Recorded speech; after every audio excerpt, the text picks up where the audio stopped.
இப்போது புதிய அறிமுகம் ஆச்சி ஹோட்டல் சாம்பார் 50 கிராம் ரூபாய் 20 மட்டுமே.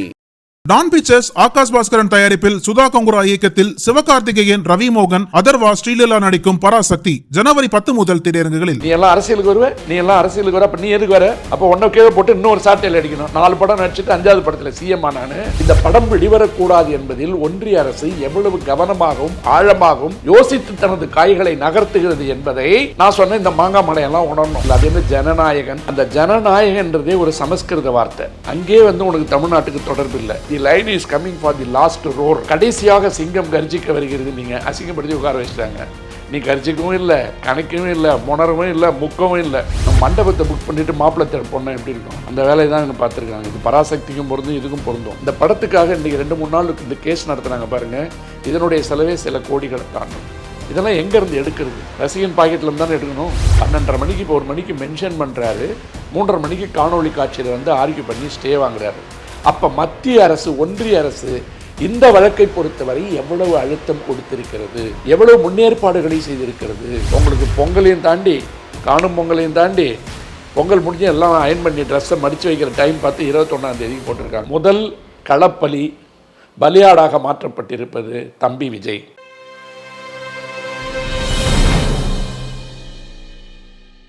நக்கீரன் நேயர்களுக்கு வணக்கம். இன்று நம்முடன் கருத்துக்களை பரிந்துரை இணைந்திருக்கிறார் சென்னை உயர்நீதிமன்ற மூத்த வழக்கறிஞர் வே. பாலு அவர்கள். வணக்கம் சார். வணக்கம் ராஜவேல். 4 நாளாக ஜனநாயகம் பற்றி தான் பேச்சே. சொன்ன தேதியில் ரிலீஸ் ஆகுமா, ரிலீஸ் ஆகாதா, ரிலீஸ் ஆகும் அப்படிங்கிற நம்பிக்கையில் அவங்க ரசிகர்கள் அங்கங்கே கொண்டாட்டம் இதெல்லாம் ஈடுபட்டு இருந்தாங்க. அதே போல் தான் பராசக்தி படம், அதுவும் இதே போல் தான் அவங்களுக்கு ஒரு வழியாக கொடுத்துட்டாங்க. அது நாளைக்கு ரிலீஸ் ஆக போகுது. ஆனால் ஜனநாயகம் படத்தை பொறுத்த வரைக்கும் தள்ளி வச்சுட்டாங்க. 21ஆம் தேதிக்கு மீண்டும் விசாரணை அப்படின்னு சொல்லிட்டு. அதனால் எப்போ தேதின்னு சரியாக தெரியல. நிறைய செலவு பண்ணி எடுத்த படம், கோடிக்கணக்கில். அவருடைய அரசியலுக்கு வந்துட்டதுனால கடைசி படம், அதனால் பேசு பொருளாக இருக்குது. அது ரசிகர்களுக்கும் இது எதிர்பார்ப்பு இருக்குது. இதில் அரசியல் பேசப்பட்டிருக்கு அப்படி இப்படின்லாம் சொல்கிறாங்க. இது ஒரு பக்கம் இருக்குது. இந்த விஷயம் தணிக்கை அதுக்கு போயிட்டு அது அனுமதி வரலங்கிறதுனால தான் லேட்டு. அது ஒரு பக்கம் இருக்கும்பொழுது, இன்னொரு பக்கம் இதுக்கு காரணமே திமுக தான். திமுக அரசாங்கம் தான் இதெல்லாம் பண்ணுது. அது எப்படி பராசக்தி மட்டும் கரெக்டாக வருது, இது மட்டும் ஏன் இவ்வளோ லேட் ஆகுது, இதெல்லாம் பழி வாங்குறாங்க திமுக அரசு அப்படின்னு சொல்லி போட்டுக்கிட்டு இருக்கிறாங்க. எப்படி பார்க்குறீங்க? நம்ம ரொம்ப உடனே சொல்லணும்னு கேட்டிங்கன்னா, தமிழ்நாட்டில் எப்போவுமே மாங்காய் மாடையனுங்க ஜாஸ்தி. சில நேரத்தில் ஏன் மாங்காய் மாடையன் ஜாஸ்தின்னு சொல்கிறேன்னு கேட்டிங்கன்னா, ஏற்கனவே ஒரு மாங்காய் மாடையன் நெய்வேலியிலேருந்து நிலக்கரியெல்லாம் பதில் மின்சாரம் போகிறதுன்னு அப்படியே ஒயரை அறுத்துருவான். அது எந்த அரசினுடைய கட்டுப்பாட்டுக்கு கீழே வருது, அதை போய் கை வச்சா ராணுவம் வருமா வராதான்னு தெரியாத அளவு கூட பசங்களை உசுப்பி விடுறது. இது சொல்கிறதுக்கு காரணம் என்னென்னு கேட்டிங்கன்னா, நான் ஒரு சில நேரங்களில் ஹார்ஷாக சில வார்த்தைகளை பயன்படுத்துவேன். உனக்கு என்ன பாதிப்புன்னு பாரு, உனக்கு வர பாதிப்புக்கு எது நேரடி காரணம்னு உனக்கு தெரியும். தெரிஞ்சால் அதை சொல்லு, அதை நோக்கி போராடு, அதை எதிர்த்து போராடு. அது உன்னுடைய உரிமை. அதை விட்டு என் பக்கத்தில் இருக்கிற காரணம் தான் இங்கே குழந்தை போச்சுன்னு சொன்னால் எவ்வளோ கேவலமாக இருக்கும். அதான் அது அந்த துறை என்பதே ஒன்றிய அரசினுடைய நேரடி கட்டுப்பாட்டில் இருக்கின்ற துறைன்றது 7வது வகுப்பு பையனுக்கு கூட தெரியும். உங்களை இழுத்து பிடிச்சி வச்சு அறுக்கிறான்றதுக்காக நீங்கள் போகிற இடத்தெல்லாம் கையை காட்டிட்டு போக முடியாதுன்னு கடந்த நிகழ்ச்சியில் தான் சொன்னேன். இப்போ எளிமையாக கொஞ்சம் பேசுவோம். ஒரு கல்யாணம் வருதுன்னு வச்சுங்க ராஜவேல், என்ன பண்ணுவோம்? முதல்ல மண்டபத்துக்கு அட்வான்ஸ் கொடுப்போம் இல்லையா? மண்டபத்துக்கு அட்வான்ஸ் கொடுத்துட்டு அப்புறம் தான் பத்திரிக்கை அடிப்போம். இதெல்லாம் பண்ணுறதுக்கு முன்னாடி பொண்ணு யார், பையன் யாருன்னு சொல்லி தெரிஞ்சுக்கிட்டு தான் மற்ற வேலையெல்லாம் ஆரம்பிக்கணும். நம்ம மண்டபத்தை புக் பண்ணிவிட்டு மாப்பிள்ளை தேட போனால் எப்படி இருக்கும்? அந்த வேலையை தான் இங்கே பார்த்துருக்காங்க. இது பராசக்திக்கும் பொருந்தும், இதுக்கும் பொருந்தும். பட் பராசக்தியினுடைய காரணங்கள் வேறு, அதில் இருந்த காரணங்கள் வேறு. அதில் இருக்கின்ற கருத்தாக்கத்திற்கு எதிராக தணிக்கை துறை சொன்ன சில கட்டுப்பாடுகளுக்கு அவங்க உட்பட்டுட்டு வெளியில் வந்துட்டாங்க. ஆனால் இதுக்கு இருக்கிற காரணங்கள் மொத்தமாக வேறு. இது முழுக்க முழுக்க அரசியல். நான் ஏற்கனவே சொல்லிட்டேன். அதாவது நீங்கள் சொல்லணும்னு பார்த்தீங்கன்னா, ஒரு தமிழ்நாட்டு மக்களுக்காக ஒரு இயக்கத்தை தோற்றுவித்து பெரியார் படத்தை, அண்ணா படத்தை, எம்ஜிஆர் படத்தை, ஜெயலலிதா படத்தெல்லாம் போட்டு ஏமாற்றணும்னு நினைக்கிற ஒரு ஆள், தமிழுக்கு எந்த விதமான சம்பந்தமும் இல்லாத ஒரு ஆள்ன்றதுக்கு 2-3 காரணத்தை நம்ம சொல்லணும். நீங்கள் இன்றைக்கு ஒரு தமிழ் எழுச்சி பெற்று கொண்டிருக்கின்ற ஒரு காலகட்டத்தில் தமிழ் என்பது அழிக்கப்பட வேண்டும்னு பேசிக்கிட்டு இருக்காங்க. இப்போ உதாரணமாக எங்கள் கட்சி வெல்லும்னு சொல்லலாம், நாங்கள் திமுகவை தோற்கடிப்போம்னு சொல்லலாம். ஆனால் அமித்ஷா வாயிலிருந்து வர வார்த்தையே அமில வார்த்தைகள். திமுகவை அழிப்போம், திமுகவை அழித்து விடுவோம் என்று சொல்வதே ஒரு ஆணவமான பேச்சு. அந்த ஆணவத்தினுடைய தமிழ் கூறாக இருந்து கொண்டிருக்கின்ற தம்பி விஜய் தமிழுக்கே சம்பந்தம் இல்லை. ஒரு படத்துக்கு நீங்கள் தலைப்பு வைக்கும் போதே பாருங்கள், அங்கே தமிழுக்கு அதுக்கு தொடர்பே இல்லை. அது என்ன ஜனநாயகன், மக்களாட்சி தான் அதுக்கு பேர். மக்கள் தலைவன் சொல்லு, மக்களாட்சி தலைவன் சொல்லு. அந்த ஜனநாயகன்றதே ஒரு சமஸ்கிருத வார்த்தை. அங்கே உனக்கு தமிழ்நாட்டுக்கு தொடர்பு இல்லை. ரெண்டாவது, உன்னை நம்பி படம் எடுத்த ஒரு 4-5 தயாரிப்பாளர்கள் துண்டை போட்டுக்கிட்டு ரோட்டில் சுற்றிக்கிட்டு இருக்கிறதா கேள்வி. அவங்களுக்கு கூட ஒரு படத்தை பண்ணி கொடுக்கல. அதாவது நம்ம தக் லைஃப் இருக்குல்ல, தக் லைஃப் கமலஹாசன் நடித்து வந்திருக்கின்ற ஒரு படத்தை இசை வெளியீட்டு விழாவில் தமிழும் கன்னடமும், கன்னடம் என்பது தமிழிலிருந்து பிறந்த மொழின்னு சொன்ன காரணத்துக்காக அங்கே இருக்கிற உயர்நீதிமன்ற நீதிபதியே தனது பதவியை மறந்துட்டு கன்னடத்துக்கு ஆதரவாக பேசுகிறார், கமலஹாசனுக்கு எதிராக பேசினார். அந்த அளவிற்கு தமிழ் மீது வன்மம் கொண்டிருக்கின்ற ஒரு இடத்திலிருந்து வந்த ஒருவரை தயாரிப்பாளர் ஆக்குறீங்க. உங்களுக்கு தமிழ் தயாரிப்பாளரும் கிடைக்கல, தமிழ் பேரும் கிடைக்கல. கரெக்ட் தானே? மூணாவது, இந்த இசை வெளியீட்டு விழா இருக்குல்ல, இதை இங்கே நடத்துனீங்கன்னா சேனலுக்கு ரைட்ஸ் கொடுக்கணும். அங்கேயும் போய் ரைட்ஸ் கொடுத்தீங்க. ஆனால் அங்கே போனால் மலேசியாவில் இருக்கின்ற ஏழை எளிய மக்கள் இருக்கான்ல, இந்த வேலை செய்ய போனவன், ஐடி ஃபீல்டில் இருக்கிறவன், எப்போவுமே சினிமா ரசிகன்றாக இருக்கான்ல, அவனெல்லாம் ஆச்சு கல்லா கட்டினான்ட்டு வெளிநாட்டில் போய் ஒரு விழா நடத்துகிறீங்க. அங்கேயும் தமிழ்நாட்டுக்கு தொடர்பு இல்லை, எந்த விதத்துலேயும் தமிழ்நாட்டுக்கு தொடர்பு இல்லை. மூணாவது, நான் போன நிகழ்ச்சியில் தான் சொன்னேன், சினிமாக்காரங்களுக்கு சென்டிமெண்ட் ஜாஸ்தி. பத்திரிகையில் விளம்பரம் போடும்போதே சிங்கம் கடைசியாக கர்ஜிக்க வரி அப்படின்னு ஆங்கிலத்தில் விளம்பரம் போட்டிங்க. த சிங்கம் என்னது, the line is coming for the last roar. கடைசியாக சிங்கம் கர்ஜிக்க வருகிறது. நீங்கள் அசிங்கப்படுத்தி உட்கார வச்சிட்டாங்க. நீ கர்ஜிக்கவும் இல்லை, கணக்கவும் இல்லை, முணரவும் இல்லை, முக்கவும் இல்லை. எதுக்கு சொல்கிறேன், நீங்கள் உங்களை நம்பி ஒரு தயாரிப்பாளர் 500 கோடி செலவு பண்ணிட்டேன்னு சொல்லி உயர்நீதிமன்றத்தில் போய் சொல்கிறார். இதை எப்படியாவது பார்த்தே தீரணும். கரூர் மாதிரி கும்பலில் அடிபட்டு செத்தாலும் பரவாயில்ல, எப்படியும் விஜய் அண்ணா ஒரு 25 லட்சம் கொடுத்துருவார். எப்படி நான் செத்து போயிட்டேன்னா எங்கள் அம்மா பக்கத்தில் ஃபோட்டோ எடுத்துகிட்டு உருவாங்க, எங்கள் அக்கா எப்படியாவது விஜயை பார்த்துட்டேன்னு சொல்லிட்டு புலகாங்கிதம் அடைஞ்சு பேட்டி கொடுப்பாங்க. ஆகவே நான் தேட்டர் கும்பலில் நசுங்கி செத்தாலும் பரவாயில்ல, லைனில் நிற்கிறதுக்கு தயாராக இருக்கான். இப்படி இருக்கிற இடத்துல அவனுக்குண்டான உரிமைக்காக போராடுவதில் கூட வாயை திறக்காமல் உட்கார்ந்து கொண்டு இருக்கின்ற ஒரு ஆளை இப்போ தான் நம்ம பார்க்குறோம். அதுக்கு என்ன சொல்லலாம், அவர் ஏன் பேசுகிறோம், நீதிமன்றத்தில் வழக்கு தொடர்ந்துருக்காரு, வழக்கறிஞர்கள் பேசுகிறாங்கன்னு சொல்கிறாங்க. வழக்கறிஞர்கள் பேசினாலும் கூட இது ஒரு அரசியல் ஆபத்தான விளையாட்டு. சர்க்கஸில் கிணத்துள்ளார மோட்டர் ஓட்டுற மாதிரி நேற்று சொல்லியிருந்தேன். இன்றைக்கி ப்ரூவ் ஆயிடுச்சா? அதாவது காலையில் 10:50 கிட்டத்தட்ட 10:40க்கு ஒரு தீர்ப்பு வருது. தணிக்கை வாரியம் எடுத்த முடிவு சரியில்லை, தணிக்கை வாரியம் உடனடியாக சான்றிதழை வழங்க வேண்டும் சொல்கிறாங்க. சொன்ன உடனே அப்படியே போய் நேராக தலைமை அமர்வில் அதை மென்ஷன் பண்ணி பர்மிஷன் வாங்கி நம்பர் பண்ணி 2:30 கொண்டு 4 மணிக்கு எடுத்து 4:30 மணிக்கு ஸ்டே ஆகுது. இது ஒரு ஏழை எளிய மகனுக்கு இந்த நீதி இவ்வளோ விரைவாக கிடைக்குமா? அவனால் கொண்டு வர முடியுமா? 12 மணிக்கு மேலே முடிவான பிற்பாடு முகுல் ரத்தோகி என்ற மூத்த வழக்கறிஞர் உச்சநீதிமன்றத்திலேருந்து காணொளி காட்சி மூலமாக இந்த தயாரிப்பு நிறுவனத்துக்கு அப்பீர் ஆகிறார். அவருக்கெல்லாம் எவ்வளோ ஃபீஸ் வாங்கன்றது உலகத்துக்கே தெரியும். ஒரு சாதாரண அப்பியரன்ஸுக்கு எவ்வளோ ஃபீஸ் வாங்குவார், அதுவும் அக்கௌண்ட்டில் தான் போடணும். இப்போ எத்தனை லட்சங்களை கொடுத்து செலவு பண்ணி இந்த படத்துக்காக இன்றைக்கி 2-3 நாளுக்கு இந்த கேஸ் நடத்துனாங்க பாருங்கள். இதனுடைய செலவே சில கோடிகளை தாண்டும். இதெல்லாம் எங்கேருந்து எடுக்கிறது? ரசிகன் பாக்கெட்டில் தானே எடுக்கணும், பாப்கார்னில் தானே எடுக்கணும், கார் பார்க்கிங்கில் தானே எடுக்கணும், உள்ளே விற்கிற வடை போண்டாவில் தானே எடுக்கணும். அப்போ உன் பாக்கெட்லேருந்து சுரண்டி ஒன்றையே விற்று உன் மேலே வியாபாரம் பண்ணிக்கிட்டு இருக்க உனக்காகவே பேசுறதுக்கு ஒரு ஆள் வரல, சட்ட சிக்கலில் போய் மாட்டிக்கிச்சு. 2 விதமான காரணம் என்னன்னு கேட்டிங்கன்னா, தனி நீதிபதி பிறப்பித்த உத்தரவில் 2-3 கூறுகள் சரியான விஷயம். ஒன்று என்னன்னு கேட்டிங்கன்னா, இந்த புகாரை மேம்போக்காக பார்த்தால் அது அர்த்தமுள்ளதாகவும் ஆழமுள்ளதாகவும் இல்லைன்னு சொல்கிறாங்க. 2வது, தணிக்கை குழு உறுப்பினர்கள் இருக்காங்கல்ல, 4 உறுப்பினர்கள் ஒரு அலுவலர், 5 பேர் சேர்ந்து எடுக்கிற முடிவில் பெரும்பான்மை உறுப்பினர்கள் எடுக்கிற முடிவு தான் முடிவு.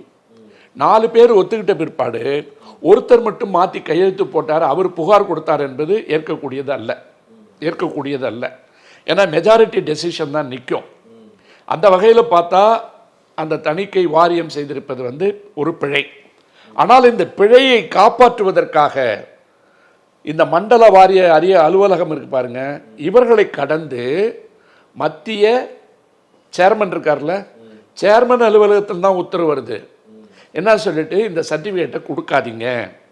அப்படி கொடுக்காததற்கு காரணம் நேற்று நான் பேசின இராணுவம் சம்பந்தப்பட்ட இலச்சனைகள், எம்ப்ளம்ஸ், சில குறியீடுகள் தவறுதலாக பயன்படுத்தப்பட்டிருக்கின்றன. மிஸ்ரெப்ரசன்டேஷன் ஆஃப் தி எம்ப்ளம்ஸ் ஆக்டுக்கு கீழே இது வரும் என்றால் இராணுவத்தினுடைய துறைகளிலிருந்து பெறப்படுகின்ற தடையில்லா சான்று வாங்கின பிற்பாடு தான் சான்றிதழை கொடுக்க முடியுன்ற ஸ்டாண்டை கோர்ட்டில் அவங்க சொல்லிட்டாங்க. அப்படி கோர்ட்டில் சொன்னதுக்கு பிற்பாடு இந்த தனி நீதிமன்றம் அந்த உத்தரவை கொடுத்திருந்தாலும் கூட எந்த விதமான டைம் லிமிட்டிங் கொடுக்கல. 2 நாளைக்குள்ள கொடுங்க, நாளைக்கே கொடுங்க, இன்றைக்கே கொடுங்கலாம் ஒன்றும் கொடுக்கல. சான்று கொடுங்கன்னு சொன்னாங்க. சான்று கொடுங்கன்னு சொன்ன உடனே 4-5 மணி நேரத்தில் வேலை பார்த்துட்டாங்க. இந்த 4-5 மணி நேரத்தில் வேலை பார்க்கும்போது இவங்களுக்கெல்லாம் பிஸி ஷெட்யூல்னு சொல்லுவாங்க. ஒரு ஒரு ஒரு தலைமை வழக்கறிஞர் உச்சநீதிமன்றத்தில் துஷார் மேத்தா இருக்கார் பாருங்க, அந்த துஷார் மேத்தா வந்து சாலிசிட்டர் ஜெனரல். அவங்களுக்கெல்லாம் வந்து 1000 வேலை இருக்கும். 12:30 மணிக்கு இப்போ 1 மணிக்கு மென்ஷன் பண்ணுறாரு, 3:30 மணிக்கு காணொலி காட்சியில் வந்து ஆர்கியூ பண்ணி ஸ்டே வாங்குறாரு. அப்போ மத்திய அரசு, ஒன்றிய அரசு இந்த வழக்கை பொறுத்தவரை எவ்வளவு அழுத்தம் கொடுத்திருக்கிறது, எவ்வளவு முன்னேற்பாடுகளை செய்திருக்கிறது, இந்த படம் வெளிவரக்கூடாது என்பதில் ஒன்றிய அரசு எவ்வளவு கவனமாகவும் ஆழமாகவும் யோசித்து தனது காய்களை நகர்த்துகிறது என்பதை நான் சொன்னேன். இந்த மாங்காய் மலையெல்லாம் உணரணும். அதனால தான் அந்த வார்த்தையை சொன்னேன். இதெல்லாம் வந்து நீங்கள் வந்து இல்லாமல் பாயாசம் பாயாசம் சொன்னீங்க இல்லையா, பாயாசம் எப்படி இருக்குன்னு காமிச்சிட்டாங்க. இது வந்து முழுக்க அரசியலுக்காக எடுக்கப்பட்டிருக்கின்ற முடிவு என்றாலும் கூட அதில் ஒரு கருத்து வந்து நம்ம ஒத்துக்கணும். இராணுவம் சம்பந்தப்பட்ட விஷயங்கள் இருந்தால் இராணுவத்திடமிருந்து முன்னுவது அனுமதி வாங்க வேண்டும். ரைட்டு. இப்போ இந்த மறு ஆய்வுக்கு அனுப்பிய உத்தரவு செல்லாது என்று தனி நீதிபதி சொன்னதை மறு ஆய்விற்கு அனுப்ப வேண்டும் என்று எடுத்திருக்கின்ற முடிவை அந்த துறையினுடைய தலைமை எடுக்கிறது, ஒன்றிய அரசு எடுக்கிறது. ஆகவே தான் 2-3 மணி நேரங்களுக்குள் சாலிசிட்டர் ஜெனரலே நேரடியாக வந்து இந்த வழக்கில் மேற்பார்வை செய்து வாதிடுகிறார். இப்போ இங்கே வந்து மத்திய தலைமை வழக்கறிஞர் ஒருத்தர் இருக்கார், ARL சுந்தரேசன். அவரை கடந்து துஷார் மேத்தா உள்ள வர்றார். அப்போ என்ன தெரிஞ்சுக்கணும், இவங்க ஒன்றிய அரசு இந்த படம் வெளிவருவதை இப்பொழுது விரும்பவில்லை. இதுக்குண்டான காரணம் என்ன? நம்ம விலாவரியாக பேசிட்டோம். நீ யார், எங்கேருந்து வந்த, என்ன பண்ணிகிட்டு இருக்க, உனக்கு வந்து இன்னைக்கு கரூரில் போய் விசாரணை நடந்துட்டு இருக்கு சிபிஐ. ஆமாம், அது வந்து ஃபாரன்சிக் டிபார்ட்மெண்ட் வந்துருக்கு, தடயவியல் துறை இருக்கு பாருங்க, தடவியல் துறை வந்து இன்னைக்கு கரூரில் விசாரிக்குது. அப்போ விசாரிப்பதனுடைய காரணம் என்னென்னா 12ஆம் தேதி என்னெல்லாம் அங்கே கேள்விகள் வரப்போதோ அதற்குண்டான ஆயத்த பணிகள் இங்கே கேள்விகளாக ஒவ்வொன்றாக குறிக்கப்பட்டு கொண்டிருக்கிறது. இதுக்கு அடிப்படை காரணம் என்னன்னு கேட்டிங்கன்னா சிம்பிள் மேட்டரி தான். எளிய மக்களுடைய வாழ்வை சுரண்டி என்ன பணம் சம்பாரித்து சுரண்டி கொளுத்த ஒரு குடும்பத்துக்கு அரசியல் ஆசை வந்துருச்சு. அந்த குடும்பத்தினுடைய கட்டுப்பாட்டுக்குள்ளே நம்ம ஐயா போய் கடைசியாக கர்ஜிக்கிற சிங்கம் மாட்டிக்கிட்டார். அந்த குடும்பத்தினுடைய அரசியல் ஆசைக்கு முதல் களப்பலி பலியாடாக மாற்றப்பட்டிருப்பது தம்பி விஜய். இந்த விஜயை பொறுத்த வரைக்கும் என்ன விஷயம்னு கேட்டிங்கன்னா, விஜய் வந்து நம்ம எப்பவுமே விஜயாக தான் பார்த்துக்கிட்டு இருந்தோம். அவரை ஜோசப் விஜய்ன்னு சொன்னது வந்து எச் ராஜா தான். ஆமாம், நான் ஜோசப் விஜயன்னு சொன்னது வந்து நம்ம விஜய் தான். ஆகவே விஜயை தமிழ்நாட்டு மக்கள் விஜயாகவே பார்த்து கொண்டிருக்கிறார்கள். ஆனால் மத்திய அரசு இருக்கு பாருங்கள், ஒன்றிய அரசு இன்னமும் ஜோசப் விஜயாகவே பார்த்து கொண்டிருக்கிறது. ஏனென்றால் இவரை வளர விட்டு, இவருடைய கட்சியை வளர விட்டு, படத்தை ஓட விட்டு, இவரை பெரிய ஆளாக்கி தேர்தல் நேரத்தில் இவர் பெரிய சிலுமிஷெல்லாம் பண்ணிக்கிட்டு ஏற்கனவே ஆடுற டான்ஸ் தாங்கல. நான் தான் 4-5 வசனம்லாம் சொல்லி கொடுத்தேன். ஸ்டாலின் அங்கிள், சிஎம் சார் அப்படிலாம் சொன்னீங்கல்ல, பனையூரில் தான் சார் உட்காந்துருக்கேன், முடிஞ்சால் தொட்டு பாருங்கன்னீங்கல்ல, நீங்கள் பனையூரில் தான் உட்காந்தீங்க, அவன் கத்திரி போட்டு டக்குன்னு போட்டு போயிட்டேன்ட்டாங்க. இப்போ கேட்க வேண்டியதானே, இது எல்லாரும் கேட்பாங்க. சொன்னால் ஏதோ இவங்க வந்து கிண்டல் பண்ணுறாங்க, வன்மத்தில் பேசுகிறாங்கன்னுவான். உன்னை வந்து எந்த விதமான வந்து சட்டப்படி நடவடிக்கையே எடுக்காது தப்புன்னு சொல்லிக்கிட்டு இருக்கேன் நான்.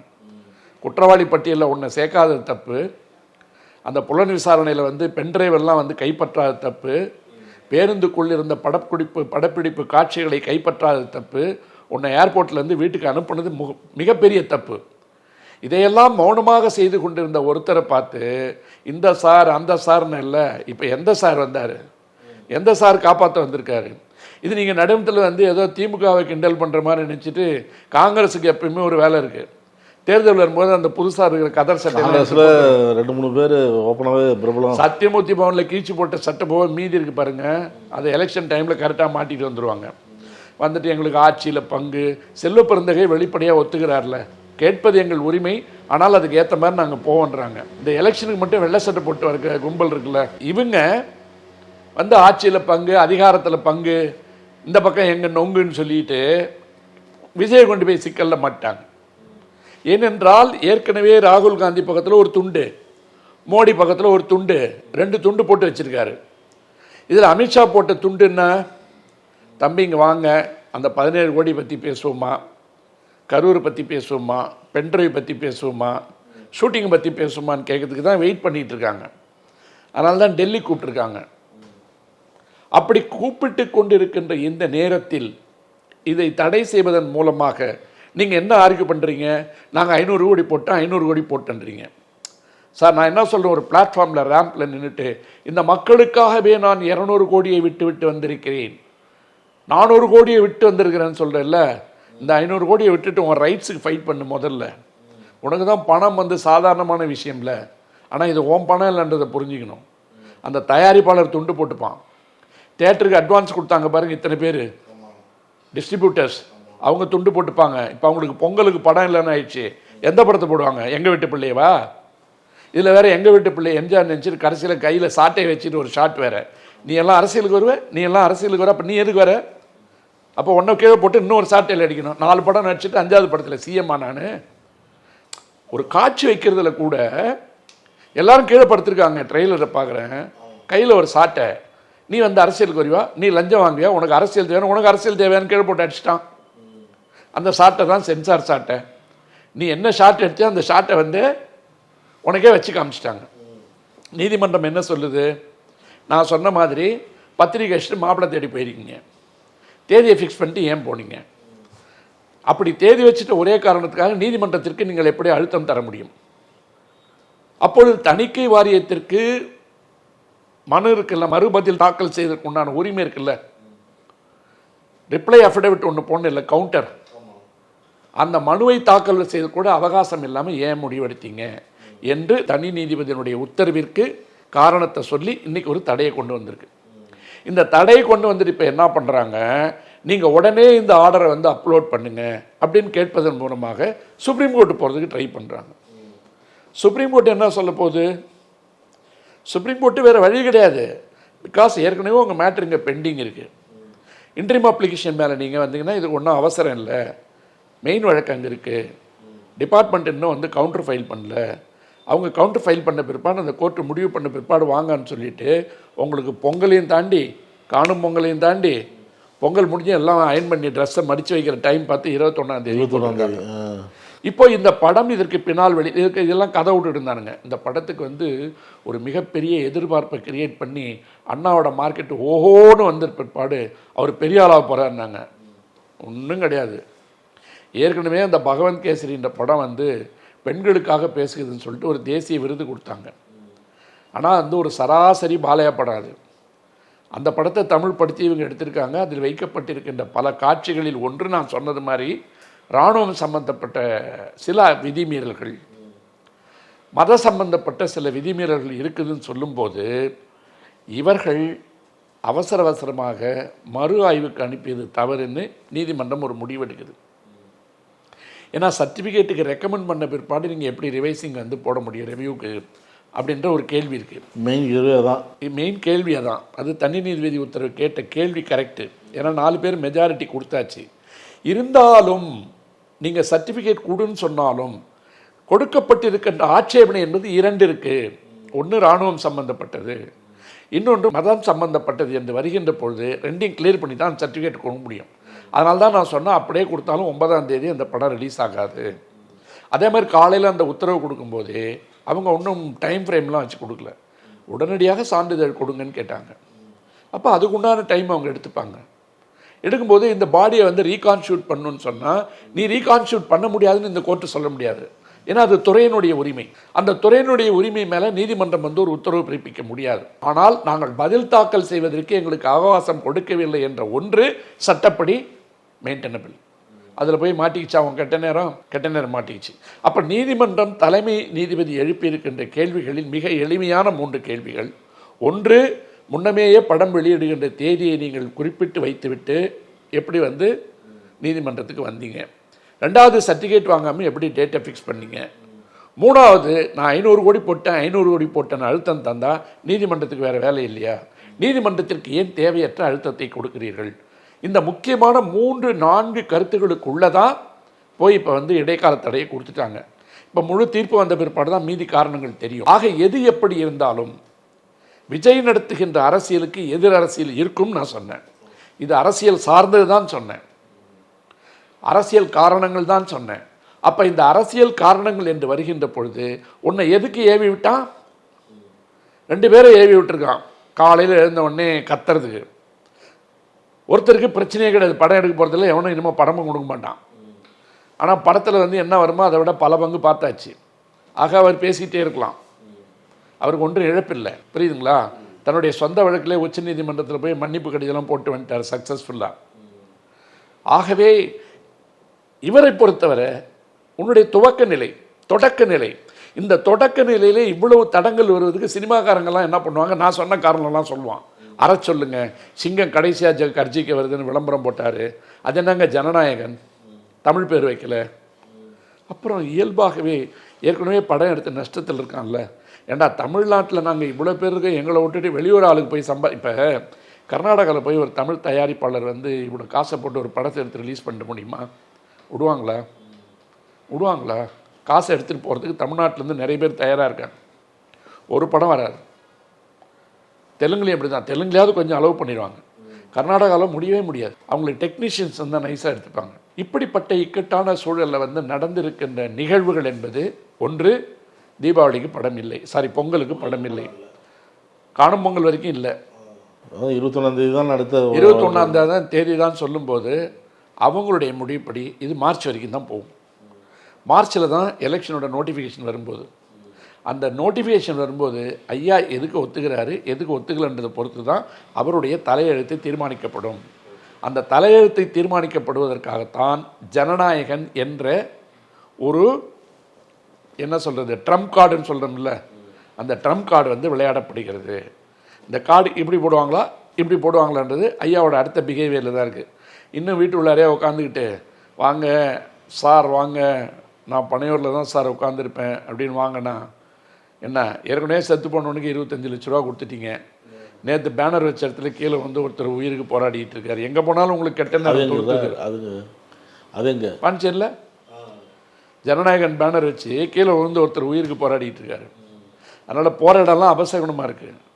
நமக்கு அதில் நம்பிக்கை இல்லைனாலும் சினிமாக்காரங்களுக்கு அதிகமான நம்பிக்கை உண்டு. அதனால் சொல்கிறேன், நாம் வந்து அதாவது ஒரு குடியுரிமையினுடைய உரிமைப்படி பார்த்தா ஒரு திரைப்படத்திற்கு இவ்வளோ நெருக்கடிகள் கொடுக்க வேண்டிய அவசியம் இல்லை. இது கருத்துரிமை, எழுத்துரிமை, பேச்சுரிமை சம்பந்தப்பட்டது. அது இந்த படத்தை பொறுத்த வரைக்கும் மிலிட்ரி சம்பந்தப்பட்டது மட்டும் இருக்கான்னு பார்த்துட்டு விடுறது தான் வந்து நியாயம். அதுதான் ஒரு திரைப்படத்திற்கு செய்ய வேண்டிய நியாயம்.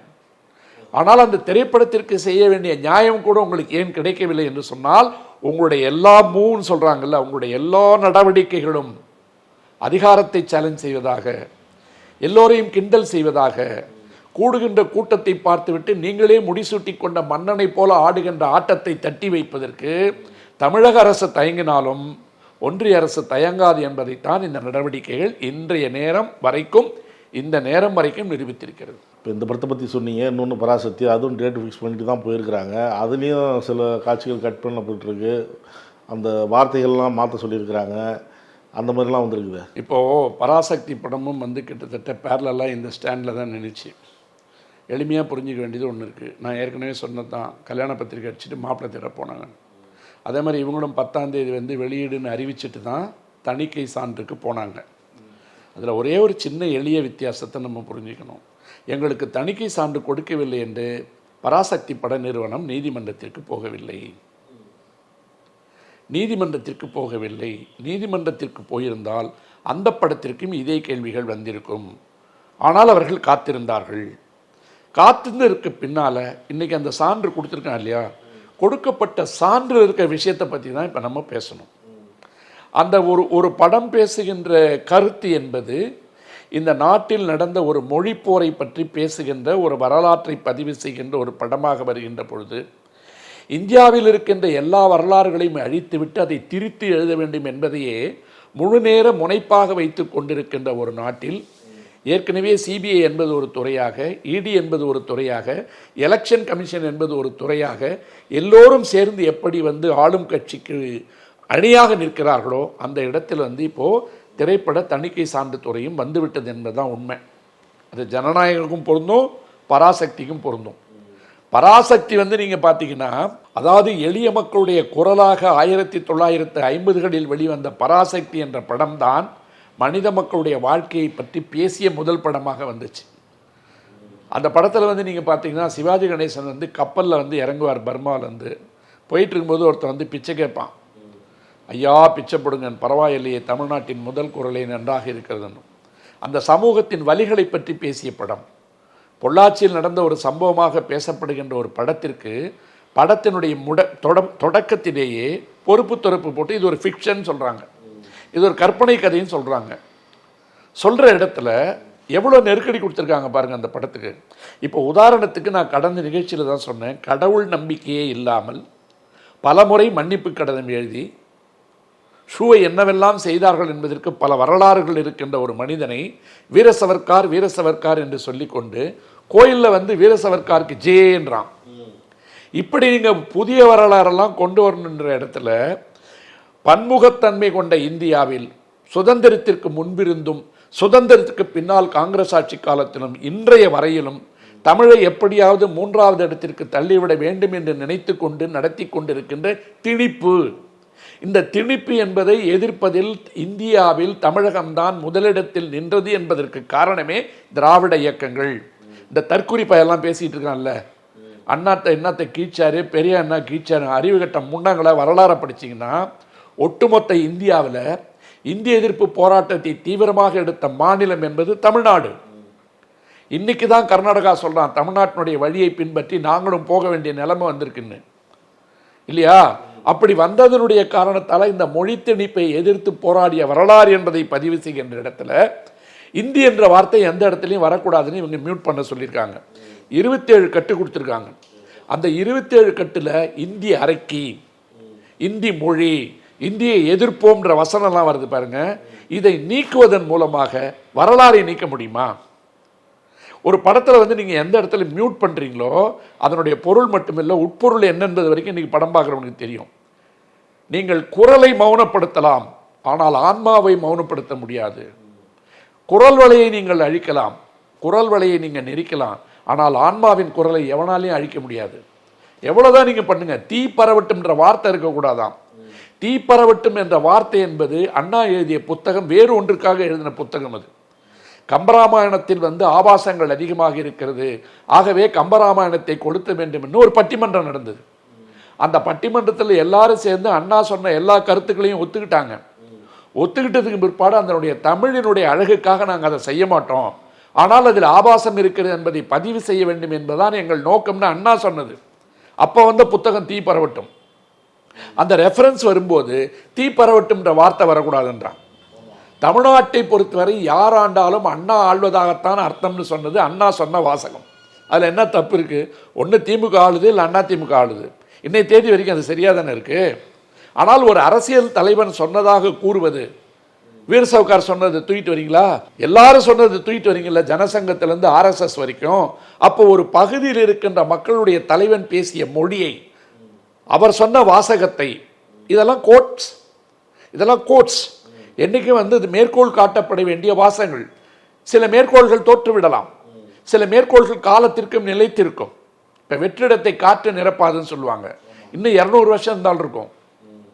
மரங்கள் மௌனமாக இருந்தாலும் காற்று சும்மா விடுவதில்லைன்னு சொல்லிட்டு மாசேத்தங்கூட வசனம் ஒன்று இருக்கு, அதை யாராலையும் அழிக்க முடியாது. இதெல்லாம் புகழ்பெற்ற கோட்ஸ். நீங்கள் வரலாற்றை மாற்றி எழுதலாம், ஜவஹர்லால் நேரு பேரை மாற்றலாம், மகாத்மா காந்தியை மறைக்கலாம், திட்டங்களுக்கு பேர் மாற்றலாம், ஆனால் இந்த ஆட்சி அடுத்த நிமிடம் கலைந்து விடும் என்று சொன்னால், அல்லது 75 வயதிற்கு பின்னால் நீங்கள் ஆட முடியாது என்று சொன்னால், பிரதமர் நரேந்திர மோடியினுடைய பெயர் தொடர்வதை அந்த கட்சிக்காரர்களே விடமாட்டார்கள். அதற்கு அடுத்து வருகின்ற தலைமை அதை தடுக்கும். ஆனால் நீங்கள் பெரியாருடைய பெயரையோ அண்ணாவுடைய பெயரையோ நீங்கள் எடுத்து விடலாம் என்று நினைத்தால் மீண்டும் மீண்டும் அதை வளர்க்கிறீர்கள். அப்படித்தான் அந்த தீ பரவிக்கொண்டே இருக்கும். திரைப்படத்தில் வேண்டுமென்றால் நீதி பரவட்டும் என்று மாற்றிவிடலாம், மௌனமாக்கி விடலாம். நான் சொன்னதுதான், குரல் வழியை பிடித்து எங்கள் மௌனமாக்கி விடலாம். ஆன்மாவின் குரலை அடக்குவதற்கு இன்னும் எவனும் பிறக்கவில்லை. இது வரலாறு. இந்த வரலாறு எப்படி நீங்க நடக்கலன்னு சொல்ல முடியும்?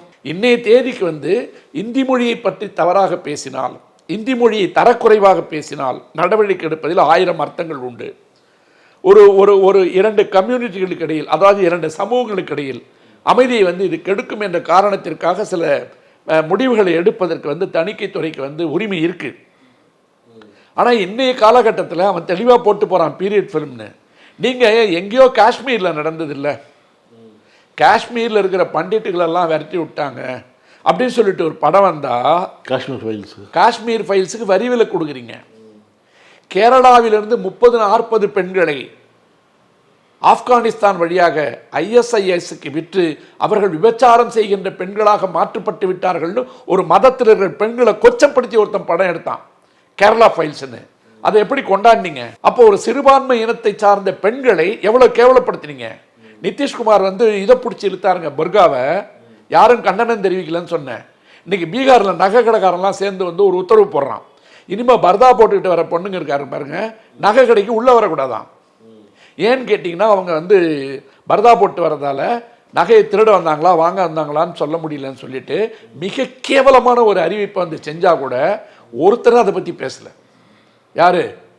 இந்த சாயந்தரம் தொப்பி போட்டுட்டு வரானுங்கல்ல பல நிகழ்ச்சிகளில், கொஞ்சமாவது உரைக்கதான் தெரியல எனக்கு. எப்படி ஒரு சமுதாயத்தை அவமானப்படுத்த முடியும்?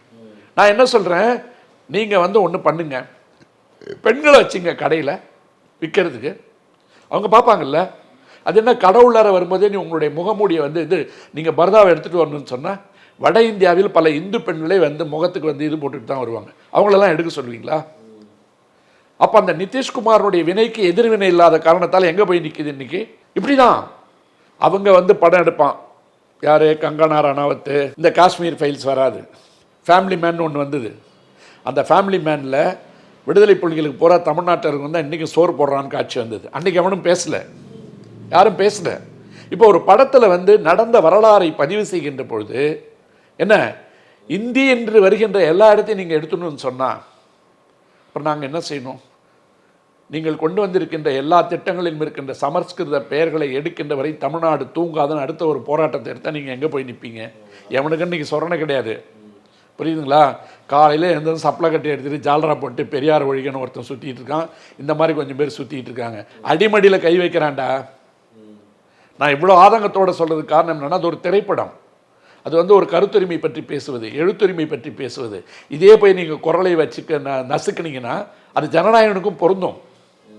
ஜனநாயகனுக்கு நான் ஒரே ஒன்று தான் சொல்கிறேன், இராணுவம் சம்பந்தப்பட்ட காட்சிகள் இருந்தால் அவர்கள் அதை சரி செய்து கொண்டு வந்திருக்க வேண்டும், அது அரசாங்கத்தினுடைய உரிமைன்னு சொல்கிறேன். ஆனால் இந்த படத்துக்கு சொல்லப்பட்ட எல்லா காரணங்களும் இவங்க தேதியை ஃபிக்ஸ் பண்ணிட்டு போயிருந்தாலும் ஏன் இல்லைன்னு ஒரு கேள்வி வரும். இவங்க கோர்ட்டுக்கு போகல, கம்ப்ளைண்ட் பண்ணிட்டு வெயிட் பண்ணிட்டு இருந்தாங்க. நேற்று பார்க்குறேங்க 2-3 தற்கொலை பேட்டியில் சொல்லுது, இந்த படம் வராமல் அந்த படம் வந்துச்சுன்னு தேட்டரை கொளுத்துருவாங்கிறான். யார்? சிவகார்த்திகேயன் தான் விஜய் கூட போய் தோளுக்கு பக்கத்தில் நின்று சண்டை போட்ட மாதிரியும் பேசுகிறான் ஒரு பையன். சிவகார்த்திகேயன் மோனோ ஆக்டிங் மிமிக்ரெல்லாம் பண்ணிட்டு ஒரு 500 ரூபாய் 600 ரூபாய் சம்பளம் வாங்கிட்டு சின்ன வயசில் அப்பாவை இழந்துட்டு கையை ஊனி கர்ணம் போட்டு வந்த பையன், கொஞ்சம் கொஞ்சமாக வளர்ந்து வந்தவன்.